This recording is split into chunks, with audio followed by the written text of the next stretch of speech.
1, the darkness is gathering. Okay.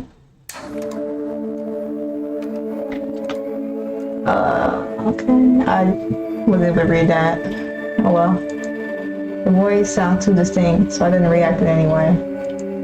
But despite my ignoring, did not become angrier, but rather the opposite. Immediately lay down on my ears with a sweet flooring enveloping the eardrums. Alex?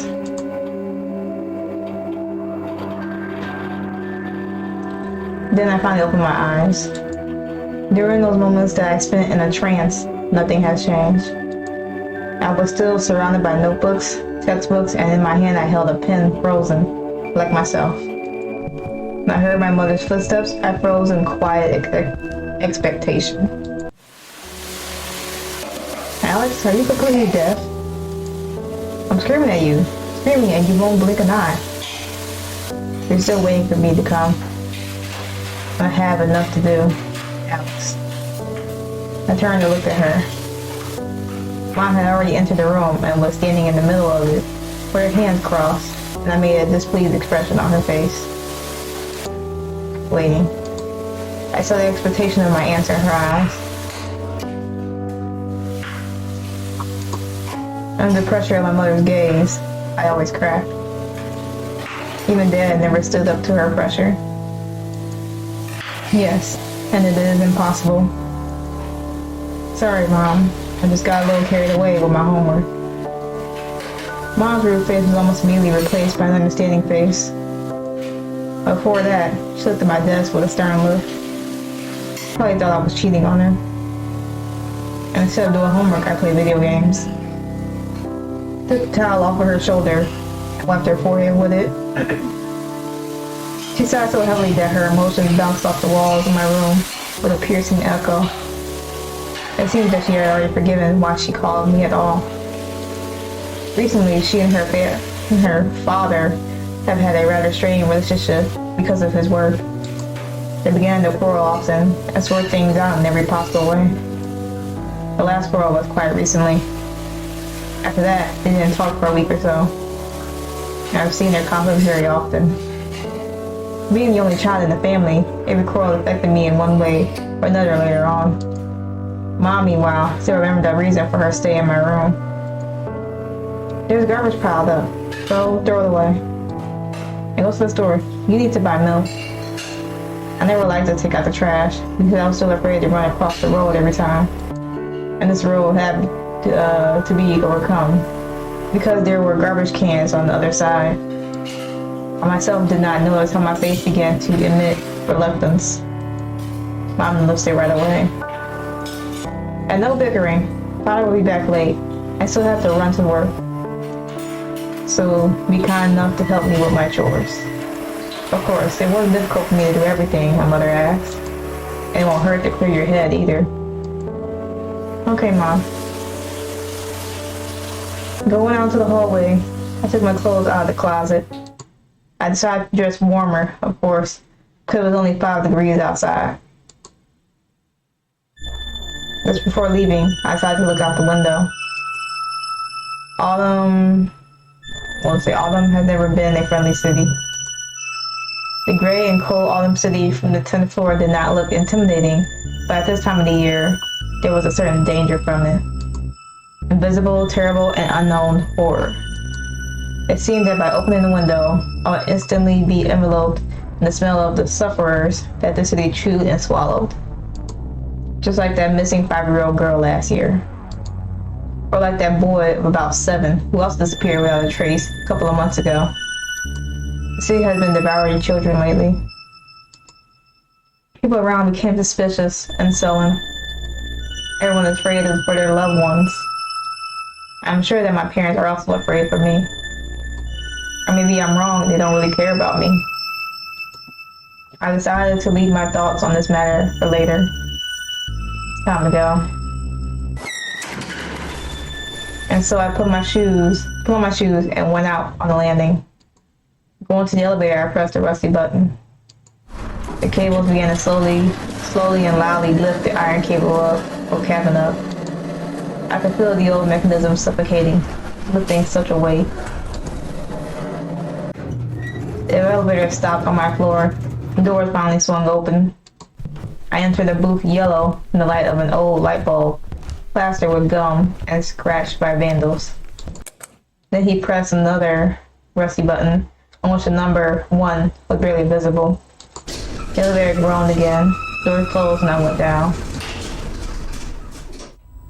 Although the mirror in the elevator was smeared with dirt and clawed with palms, I could still see my reflection in it. My sleek hair suddenly climbed into my eyes, and the tips of the strands tried to get right into my pupils, depriving me of sight. It's time to get a haircut. Suddenly the elevator creaked and stopped on the 6th floor. In the mirror, I saw the doors open, but there was no one outside. No one was getting into the booth and ride with me. Someone's prank? I didn't think about this strange incident, so I turned back to the mirror, began to straighten my hair. Damn, what a mess on my head. Meanwhile, the elevator went further down again. Suddenly, the light in the elevator began to blink. I was distracted and turned around automatically, but I didn't see anything. Apparently, the old elevator wiring is warping again. That's what I thought. However, my head suddenly began to fill with disastrous thoughts. Gloomy and dark, it crept one after another, creating a haze in the eyes and making the heart beat faster. I squeezed my eyes shut, and when I opened my eyes again, I saw something unimaginable.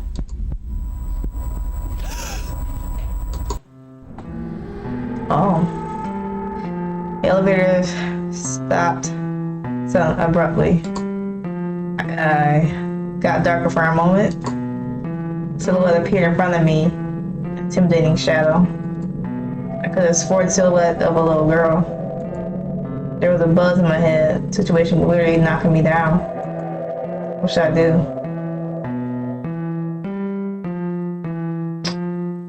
Well, there's no way to really escape. Saying watch. So I see what happened next. I was numbed with horror and the panic. I closed my eyes again, as much as possible.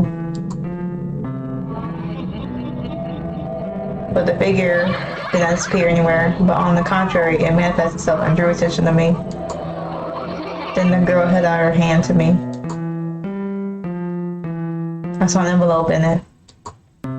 There were only blood prints and the letter Z on it.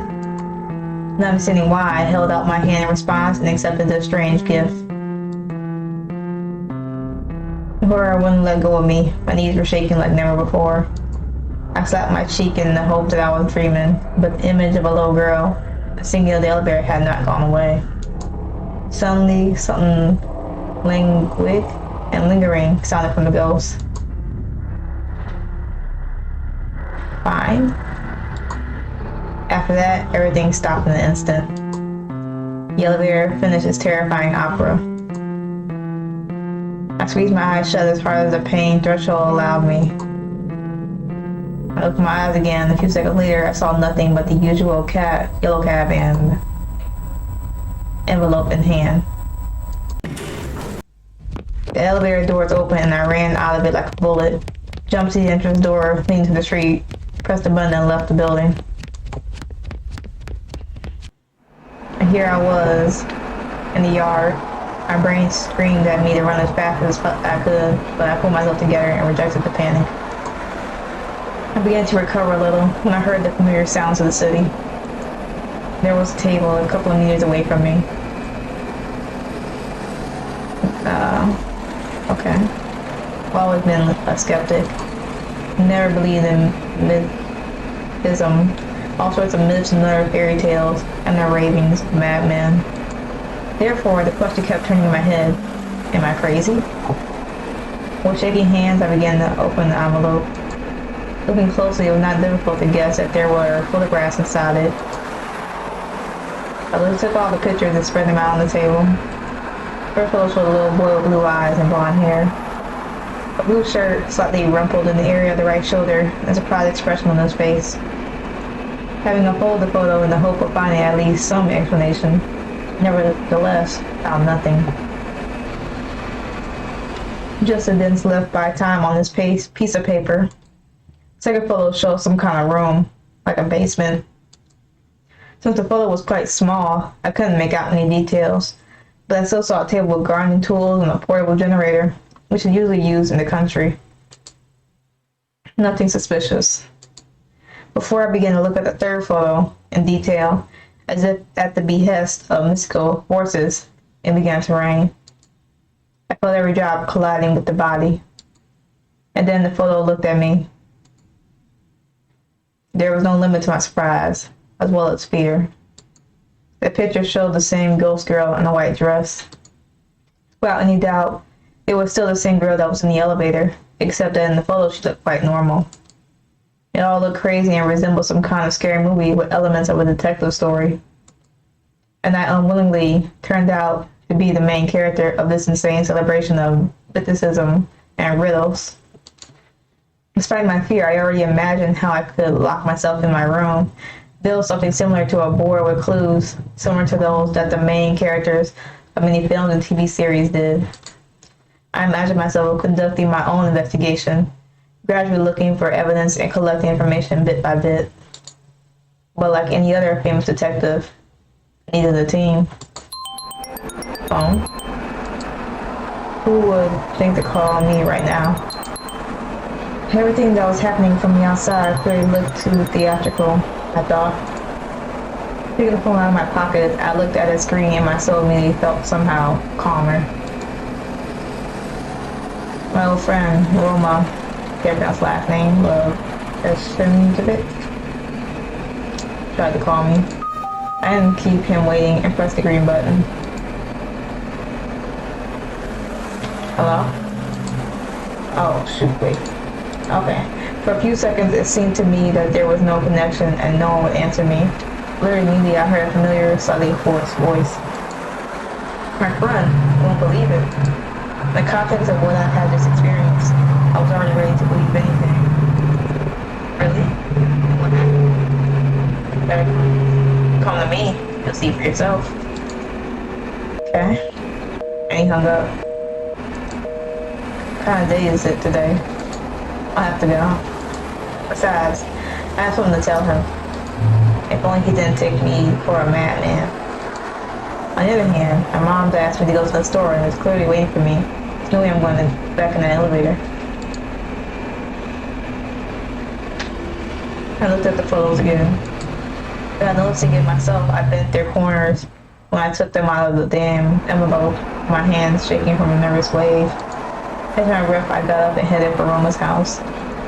Fortunately, he lived only 3 blocks away from me.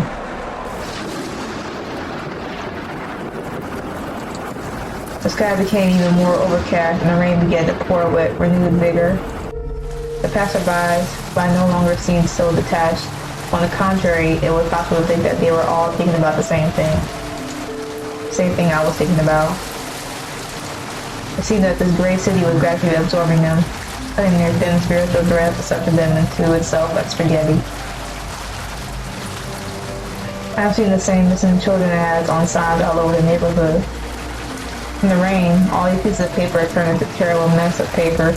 The faces of the missing were distorted so much that it was almost impossible to recognize anyone in them.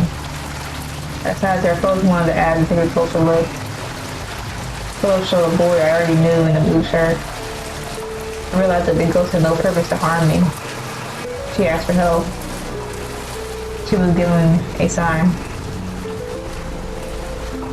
On the way to Roma's house, I saw more than once a creepy images that begged for salvation. But I couldn't help them. Oh, that's episode 1. Worked on the game, silver code, script, design, vision. Okay, these are all people. These are credits, okay. Alright. Okay, and that was episode 1 of The Letter City. Of course, if you enjoyed this video, like, comment, subscribe, share, all that fun stuff.